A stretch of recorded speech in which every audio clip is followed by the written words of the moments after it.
কি বলেছে, কোরআন কি বলেছে, হাদিস কি বলেছে জানা দরকার যুবক ভাইরা, আছে না নাই? যে ব্যক্তি কোরআনিক আমল অ্যাপ্লাই করে, নবীজির আমলকে অ্যাপ্লাই করে ধনী হতে চায়, তার এপারও সফল ওপারও সে এপারেও কামিয়াব ওপারেও তার দিন এবং দুনিয়া দুইটাই সফল হবে। সুবহানাল্লাহ পড়ে সবাই। আর যদি নবীকে মাইনাস করে, রাসূলকে মাইনাস করে, ইসলামকে মাইনাস করে, আল্লাহর বিধানকে মাইনাস করে ধনী হতে চান, আপনার অবস্থা হবে সালমান এফ রহমানের মতো। ঠিক কিনা বলো যুবক ভাইরা? আপনি মুরগির খাঁচাও পাবেন না পালাবার জন্য যুবক ভাইরা। মাথায় রাখবেন, ধনী হব বাট হারাম উপায়ে নয়। আমরা হবো কি উপায়ে?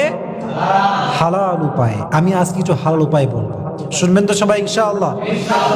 প্রথম কথা, ভূমিকার কথা, সেটা হচ্ছে ধনী কিংবা গরিব দুইটাই বানাবার মালিক একজন, তিনি কে? এটাই হচ্ছে আল্লাহ তাআলার খেলা। কাউরে